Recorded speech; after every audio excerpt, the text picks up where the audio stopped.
Good morning, everyone. I actually have some somewhat optimistic commentary to offer you today.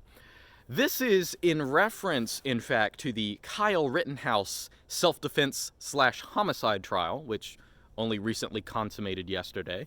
Of course, it came back not guilty, but I'm not going to talk so much about the verdict, but really something I noticed in the weeks prior to the verdict as the case went on.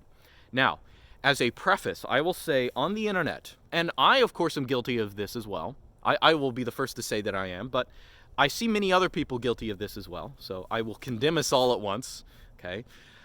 There's a tendency for many people to look at normies, to look at people who, I don't know, kind of take the mainstream media opinion on everything. There's a tendency for us to look at them as if they are just irredeemably stupid. They cannot be fixed. They cannot be convinced. They're NPCs. They're utter brainlets. There's nothing you can do. And we just get frustrated if, they kind of go with the path of least resistance on a lot of things. Oh, my goodness. They're just cowards. Oh, they're just stupid, blah, blah, blah. There's a tendency for people to say that. And, of course, I don't want to say that I'm always like that with these people, but that's definitely a reflex. When you see someone who has been misinformed on something, you're kind of like, it's a little annoying, right? Now, I mentioned the Kyle Rittenhouse case, again, not because of the verdict, but in the weeks leading up to as the trial went on, here is one thing I continually noticed. There were many, not just normies, but let's say hardcore leftist political commentators, and people who had really staked their opinion against Kyle Rittenhouse, okay, who had never, throughout all the months of, the controversy of this case going on, literally knew nothing about it other than mainstream media headlines. And during this case, for the first time, they were actually exposed to the video evidence, all of the actual context of what's going on, the actual testimony of people. What is actually happening rather than the mainstream media filter of things. And I was very pleasantly surprised that there were huge numbers of, again, not just normies, but like ardent leftists who realized, oh, shoot, well, I guess I was wrong on this. I guess, here it is. Here's the evidence. Here's the unambiguous evidence of self-defense. In fact, why was this guy even ever prosecuted? It's really open and shut, right? And people have been posting, screen caps of a bunch of different people doing this kind of stuff, or people, even Twitter liberals, being like, wait, this is wrong. Wait, what? The guys he shot weren't black? What? Oh my goodness, people chased him and tried to grab his gun? Oh my god, he was on the ground and they were attacking? Oh wow, this is totally, I don't know. It's a little, there's a reflex for us to be like, oh my goodness, you could have seen this video a year ago. Why are you so opinionated about something you don't know about? I don't understand how that happens. But here's my defense of normies. Firstly, they have no reason to question the media narrative on things. And that is not a bad thing necessarily. Now, it's a bad thing in our specific culture where so much is filtered through the mainstream media and there is an army of just unquestioning people behind it. But it is a natural reflex for people to accept the world that they see. You cannot really be angry at someone for doing something that's really the default human behavior. That's just the natural thing. Oh, well, it's on the media. They're the news. Why would they lie to me? That is a natural thing to do. So I don't think it's appropriate to get mad at people for that. And additionally, so many of them have now proven that they are willing to reevaluate things that they have even very passionately opined on before they knew anything about it.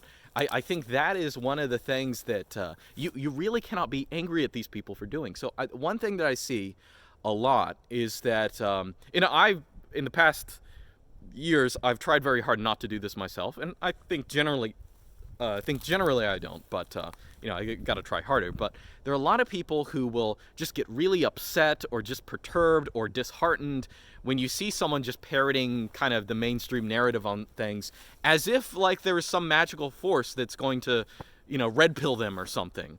In reality, what really happens is that, listen, all of us, me included, you included, if you grew up in a Western nation, all of us grew up in the propaganda engine and taking the things we saw on TV as fact, okay? And not just that, but there are a lot of things in history that we sort of take for granted as, oh, well, why would they lie about this? You know, why would they lie about this event in the 1970s or 60s or something like that? Why would they lie about the Civil War? I don't know. You know, there's just so many things that we kind of take for granted. We don't, until we see a reason to question it, we have no reason to question it. You know what I mean? That is a natural thing. I'm not saying it's a good thing, but I'm just saying that's how it is, and you cannot be angry at people for doing this. Now, one stupid thing that people will do, I don't want to say stupid, but I will just say, if you want to get through to people, it is best not to just go out there and like make things egocentrical, get in an argument, make it very public. It is always best to talk to a person individually, to get to know them, get to know what they believe about what and why they believe it, and what their values are. And I will tell you about leftists. Here's a secret about leftists.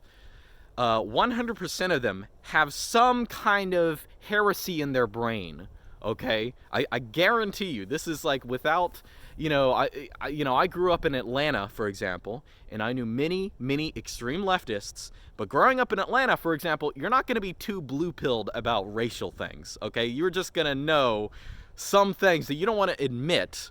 But there's a sense in which you're going to be less sympathetic. If you see, let's say the Trayvon Martin case back in the day, a lot of people there who were extreme leftists were like, yeah, there's probably more to that story than the media is putting on. You know what I mean? And that is actually normal among leftists. You might have your cringe feminist friend, but I guarantee you, she probably has some heretical views about, tech invalid women, else like that. Okay.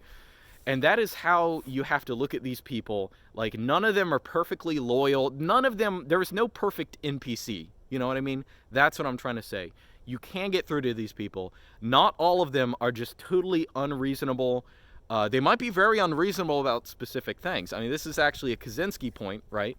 There is a sense in which leftist politics, it's kind of, a lot of it is kind of like emotional support for people. And I don't mean like, oh, they're triggered snowflakes, but there is a sense in which, people's ideology often props up their own felt inadequacies. And that, again, that's a natural thing as well. You can't be mad at someone for that. You have to be understanding of them. You really do. I know this sounds really gay, but you have to be understanding of these people if you want to get through to them. Putting out a massive info dump about how they run the media on the internet, that is not really going to convince people. I mean, frankly, I don't know, maybe someone who's a little more autistic, maybe they'll look at your data or something, but in real life, how people actually awaken, how they actually realize things are wrong, is actually things like this Kyle Rittenhouse case. If you just go on an image board or so, let's say you go to 4chan and ask people, hey Paul, what red pilled you? They will tell you nearly always some specific case, again, like Trayvon Martin or George Floyd or all these, what was the one? Mike Brown, was it Mark Brown? Who cares? Either way, lots of people were red-pilled by like those events because they had no reason to distrust the mainstream media, but then they accidentally stumbled upon, oh, here's the actual evidence of the case. Why is the media misrepresenting all this stuff? Wow, this is really weird. Maybe there's something systematic about that. And eventually, yeah, you do come to the realization that, yeah, when something's on the media, it is there for a propagandistic purpose. There's no compunction in the media to just, I don't know, give you information just for information's sake. It is there to manipulate you 100% of the time. So once they make that first step, once they're making that first step, they will make other steps. Oh, do we actually need to have lockdowns for the coronavirus? They will start asking questions like this. So anyway, don't be angry at people. Don't try to make yourself feel superior because you believe this or that or the other, because you were like them once. You were like I was like them once. There are so many, like 10 years ago, I was so freaking cringe about so many things. It's embarrassing, actually. So do not get angry at these people. Be understanding. Don't always, hey, there is a time to kind of roast them a little bit, but don't always roast them. You have to be understanding, especially people who you know in real life. Okay, that's it. That's all I have to say.